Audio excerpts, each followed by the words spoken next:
o ministro Alexandre de Moraes, do Supremo Tribunal Federal, determinou hoje a transferência imediata do ex-presidente da República, Jair Messias Bolsonaro, para o complexo da Papuda.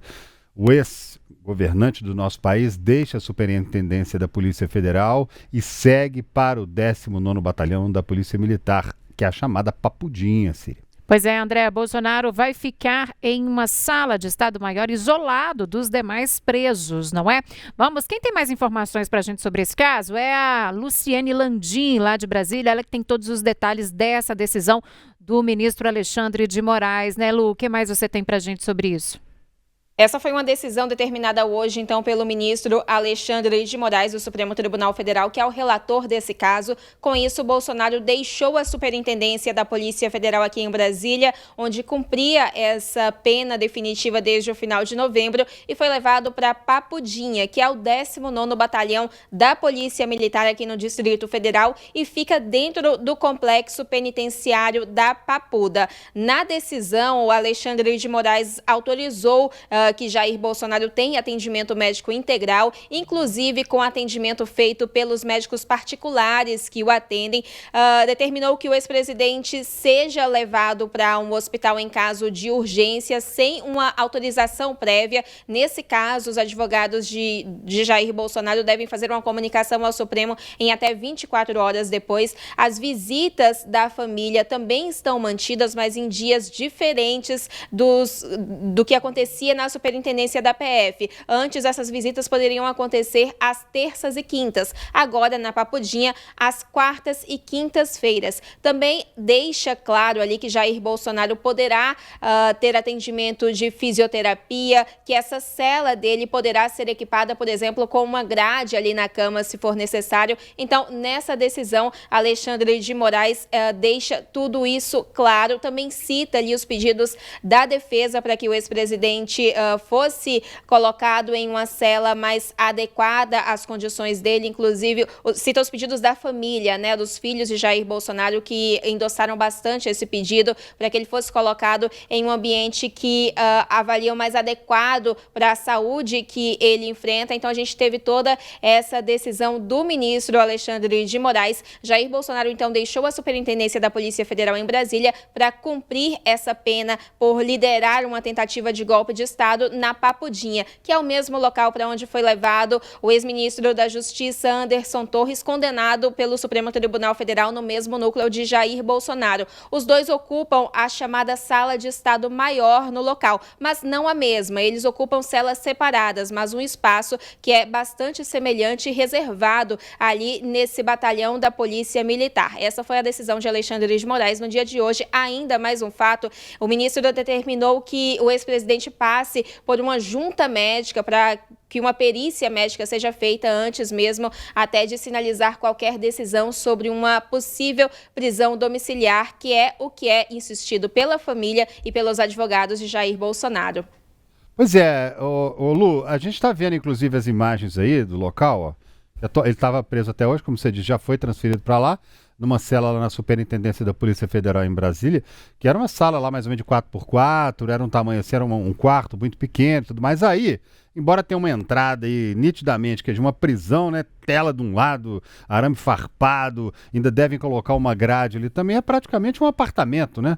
É um apartamento ali que você vai entrando e você repara que a câmera vai entrando, lá tem uma espécie de uma varandinha. Eles devem colocar algum móvel, alguma coisa, um ar-condicionado aí do lado de fora, extintor de incêndio, tem lá, tem o quarto onde ele fica, tem uma sala, tá vendo? É o quarto aí onde vai ficar o ex-presidente da República. Logo ali na frente você tem um banheiro à esquerda, aí, onde, né, tá aí, ó, geladeira, e logo depois tem banheiro, um banheiro maior, mais amplo, e também uma cozinha para o ex-presidente da República. Agora, fato é que é um local que, se você for pensar bem, se ele estava num lugar que era apenas um quarto, relativamente pequeno, e havia um risco grande nesse lugar aí sozinho, então o risco pode ser muito maior, hein?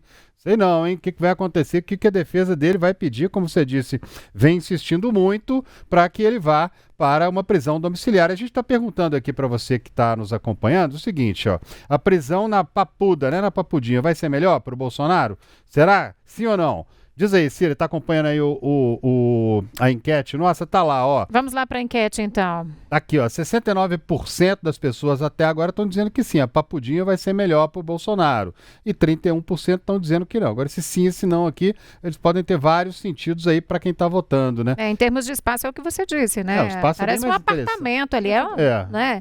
Tem todas as divisões ali, o quarto, a cozinha, banheiro, a área ali de serviço, tem aquela varandinha lá na entrada também. Ou seja, é um lugar bastante espaçoso, Receber visita ali do pessoal, né? E tudo tá aí, ó. Foi determinação do ministro uma Alexandre pia ali, de Moraes. né? Uma bancada com várias pias ali também, um espaço bem amplo. Lugar para ler ali, tem muito lugar para ler, inclusive.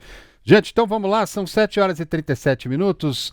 A Procuradoria-Geral da República havia, né, concordado com os pedidos do ex-presidente Jair Bolsonaro em ter assistência religiosa e a reduzir a pena por causa da leitura, mas discordou da instalação de uma Smart TV na sala, aquela que tem internet e tudo, né, na sala da Superintendência da Polícia Federal em Brasília, onde ele está preso. Onde ele estava preso, essa questão da Smart TV, né? Acredito que deve seguir essa orientação também lá para Papudinha. E apesar de a defesa citar que a Smart TV seria usada para acesso à programação jornalística e informativa, o Procurador-Geral da República, o Paulo Gonet, ele chamou esse pedido por uma Smart TV de desrazoável. Segundo ele, a conexão permanente à rede mundial de computadores inviabilizaria aí o controle sobre as proibições, né, de acesso às redes sociais e também a comunicação com terceiros não autorizados. Pois é, então, só que Gonet, ele não fez objeção à assinatura de uma TV a cabo, se for logicamente viável e desde que limitado a canais que não admitam interação direta ou indireta com terceiros. Isso para atender à intenção do ex-presidente em assistir pelo menos um noticiário. No entanto, o custo deve ser arcado pelo ex-presidente. Pois é, André, embora tenha dado também aval à assistência religiosa que foi solicitada aí pela defesa de Bolsonaro, o Procurador-Geral da República condicionou essas visitas a algumas pessoas, por exemplo, do bispo Robson Rodovalho e também do pastor Tiago Manzoni, eles que são líderes religiosos, não agentes políticos. E esse encontro, ele deve restringir-se a fins espirituais. Rodovalho e Manzoni são pastores da Igreja Sara Nossa Terra. A própria defesa do ex-presidente sugeriu ali os nomes dos dois, inclusive. Além de concordar com a redução da pena por leitura, Gonet também foi favorável à vistoria da Comissão de Direitos Humanos e Legislação Participativa do Senado, à cela de Bolsonaro. O procurador-geral observou ainda que o ministro Edson Fachin, presidente do STF, já autorizou pedido semelhante da Comissão de Direitos Humanos, Minorias e Igualdade Racial da Câmara dos Deputados, quando o presidente Lula estava preso. Pois é, e ainda nessa questão da prisão de Bolsonaro, a ex-primeira-dama Michele se reuniu nesta semana com o ministro do Supremo Tribunal Federal, Gilmar Mendes, para discutir aí a possibilidade de uma nova prisão domiciliar para o marido Jair Bolsonaro. O ministro ele não chegou a detalhar o que foi discutido e nem a primeira-dama, a ex-primeira-dama, né, nesse encontro entre os dois. Lembrando que Bolsonaro, né, estava preso aí na Superintendência da Polícia Federal, ele que está preso desde o dia 22 de novembro do ano passado, após ter sido condenado a 27 anos e 3 meses de prisão por 5 crimes. A possibilidade de prisão domiciliar de Bolsonaro, antes considerada enterrada, voltou a ser discutida nos bastidores em Lulandim.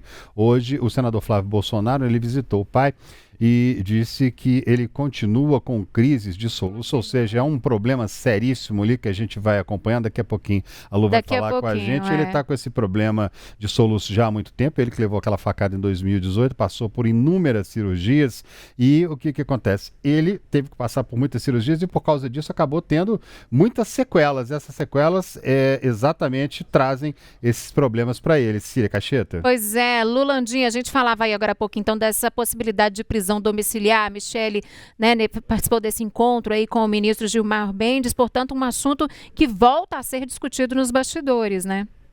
Pois é, e por essa decisão de hoje do ministro Alexandre de Moraes, a mesma decisão que determinou a transferência dele da Superintendência da Polícia Federal para a Papudinha, Moraes deixa claro ali que Bolsonaro deve passar por uma perícia médica, vai ser realizada ali por uma junta médica, antes que esse pedido da defesa por uma prisão domiciliar seja avaliado, seja respondido ali. Então, a defesa insiste ainda nisso, a família insiste, o argumento é de que Jair Bolsonaro está com a saúde debilitada, o ex-presidente que passou recentemente por uma nova cirurgia, então esse segue sendo uma insistência da defesa e também da família, mas com essa nova ressalva ali do ministro Alexandre de Moraes, que já negou esse pedido algumas vezes, ele agora determinou que essa perícia seja feita para realmente ter certeza, avaliar ali as condições de saúde de Jair Bolsonaro. Lembrando que dos condenados por tentativa de golpe de Estado, o ministro do STF já autorizou uma prisão domiciliar humanitária para um condenado, que foi o general Augusto Heleno, que comandou o Gabinete de Segurança Institucional no governo Bolsonaro. Ele que alegou ali um quadro de Alzheimer, passou por perícia da Polícia Federal e teve essa autorização do ministro Alexandre de Moraes. Então é um caso que também é usado pela defesa do ex-presidente para insistir nesse pedido. Bolsonaro que quer ser colocado em prisão domiciliar em caráter humanitário, justamente por toda essa situação dele. Os filhos falam ali das crises de soluço, teve a questão da hérnia também, que foi o motivo da cirurgia que ele passou no dia de Natal, mas claro, tudo isso vai ser esclarecido ao ministro Alexandre de Moraes nessa avaliação que vai ser feita, como consta na decisão de hoje. Pois é, e toda semana, como a gente tem acompanhado aqui, como são autorizadas as visitas ao ex-presidente da República, tanto os filhos dele quanto a esposa dizem que ele continua com esses problemas, com essas crises. Hoje foi o Flávio Bolsonaro, que é o senador que visitou o pai, e disse mais uma vez que ele continua lá com aquelas crises horríveis de soluço. Bom, hoje está com bastante soluço agora, nesse momento que eu estive lá com ele. E ele vive um dilema, porque se ele toma um remédio para passar o soluço, é o que causa desequilíbrio nele e pode vir a acarretar uma queda, como já aconteceu da outra vez. E se ele diminui o remédio, ele fica com esses soluços intermináveis aí, que é algo desumano, né, que ele está passando aqui. Enfim, é uma dificuldade que mais uma vez reforça a necessidade de ter sempre alguém perto dele. E estamos aguardando a decisão sobre mais um pedido de domiciliar humanitária para ele. Ele pediu um abafador por causa do som enlouquecedor a que ele é submetido ali por quase 12 horas por dia, de 7 da manhã às 7 da noite. E é inacreditável como é que num prédio desse tamanho não tem uma outra sala onde não tem esse ruído, que ele seja obrigado a ficar ali o dia inteiro, o zumbido no ouvido dele. Isso é técnica de tortura, não tem outra palavra fofinha para dar pro que estão fazendo com ele aqui. Então, obviamente, enfim, fico triste, saio daqui hoje triste, mas ao mesmo tempo também esperançoso. Bom, o senador falou aí antes, né, dessa determinação do ministro Alexandre de Moraes, dessa transferência, né, do ex-presidente Jair Bolsonaro para Papudinho. Então, com certeza lá, já que a família vinha relatando esse problema com barulho do ar-condicionado, né, ele não vai passar por essa questão, portanto. Bom, e o hacker Walter Delgatti retornou ao presídio de Tremembé, na região metropolitana de São Paulo, para iniciar o regime semiaberto no cumprimento do restante da pena dele por invadir o sistema do Conselho Nacional de Justiça. Após o Supremo Tribunal Federal autorizar a progressão do regime, a Secretaria de Administração Penitenciária de São Paulo transferiu, portanto, o hacker nessa quarta-feira, ontem. O ministro autorizou a progressão após Delgatti cumprir em regime fechado 20% ali da pena de 8 anos e 3 meses de prisão imposta pelo STF. O percentual mínimo é o gatilho previsto pela Lei de Execuções Penais para autorizar a transição de um réu reincidente em crimes sem violência ou grave ameaças.